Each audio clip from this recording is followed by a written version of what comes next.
pense vraiment qu'il faut rentrer dans une logique de relation adulte entre le monde environnemental et le monde politique. Qu'est-ce que j'entends par relation adulte? Il a quand même traîné dans certains discours des expressions qui sont totalement sidérantes sur l'incompréhension complète des rôles que nous pouvons jouer ensemble et des synergies intelligentes que nous pouvons créer. Et l'expression la plus insoutenable de toutes, c'est celle qui consistera à dire qu'on ne mord pas la main qui vous nourrit. Cette expression est inacceptable. Elle est inacceptable à beaucoup d'égards. D'abord parce que c'est totalement sous-estimer le rôle d'une fédération comme la nôtre. Nous mordons très rarement. Nous mordons avec une énorme parcimonie, et quand nous mordons, ça a été sous-pesé sur une balance de pharmaciens au niveau du conseil d'administration. Qu'est-ce que nous faisons quand nous ne mordons pas, c'est-à-dire 99% du temps? Nous avons un rôle évident d'éducation permanente. Ce rôle d'éducation permanente permet de préparer une partie substantielle de l'opinion publique à des décisions qu'un jour ou l'autre, les politiques vont devoir imposer à cette population. Et donc nous déminons très largement le terrain. Nous le déminons d'autant plus que nous sommes condamnés en interne de la fédération à déjà modérer des positions. Quand l'Inter-Environnement sort une position sur l'éolien, il a déjà réconcilié les monomaniaques des chauves-souris, les obsessionnels du paysage et les volontaristes de l'énergie douce. Et quand nous avons notre position, ces trois secteurs-là ne doivent déjà plus être gérés par le politique, nous l'avons fait en amont. Nous avons en plus une énorme force de proposition positive. Nous jouons un rôle important d'avis dans une foule d'endroits.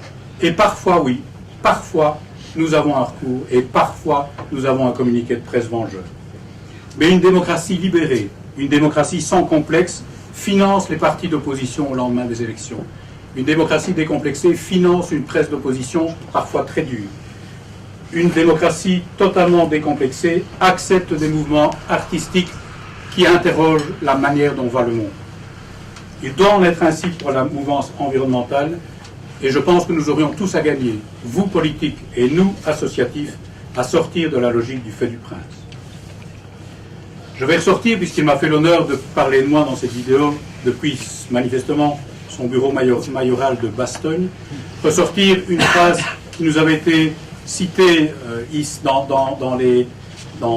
à Namur lors de nos 30 ans, c'était le 19 février 2005, donc il y a tout juste 8 ans, et le ministre de l'Environnement de l'époque disait « Vous portez depuis 30 ans une série de combats, mais aussi de réflexions qui participent du bon fonctionnement de la démocratie. La région wallonne continuera donc d'avoir besoin de votre collaboration, nécessaire à une démocratie vivante, se donnant les moyens d'un débat contradictoire. »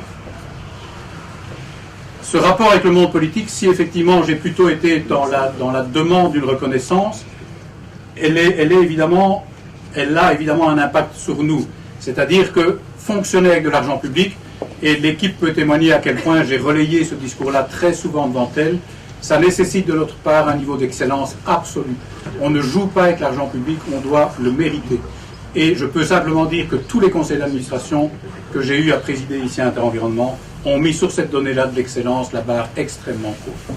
Et donc tout ça, et il y a un courage réel de la part de la majorité au pouvoir pour le moment, est inscrit noir sur blanc dans la déclaration de politique régionale.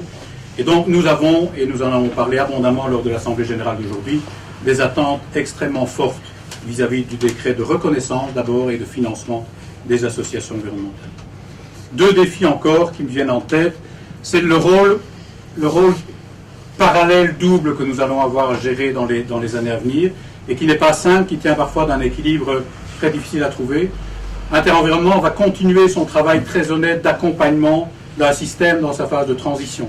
Transition écologique, transition énergétique, transition économique. Et donc nous allons être présents dans les comités d'avis, nous allons suivre la politique régionale, nous allons continuer à rédiger des communiqués de presse. Mais je pense que la fédération, sans que ce soit du tout contradictoire avec le premier point, doit aussi se réinscrire dans une forme de radicalité. Quand j'entends radicalité, j'entends revenir aux racines même du combat environnemental, aux fondamentaux, et donc avoir un axe extrêmement clair et une ligne parfaitement droite de changement fort des paradigmes qui sont ceux de la société d'aujourd'hui. Et enfin, je crois que l'Inter-Environnement doit être un des endroits qui milite profondément pour la mise en place de lieux d'une intelligence collective. Je pense que la société wallonne, à beaucoup d'égards, est bloquée dans des systèmes totalement habituels de négociation Il est assez symptomatique, par exemple, qu'un enjeu aussi important que le redéploiement de la Wallonie, traduit dans l'objectif 2022, soit pour le moment négocié dans la structure habituelle de la concertation sociale, politique, patronat, syndicat. Il y a une mine d'innovation, il y a une mine d'intelligence qui se trouve dans d'autres secteurs.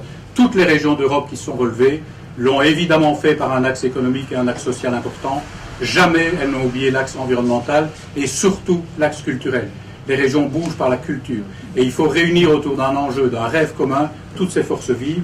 C'est probablement pas uniquement dans la structure des conseils d'avis tels qu'ils fonctionnent pour le moment qu'on va pouvoir trouver cette énergie.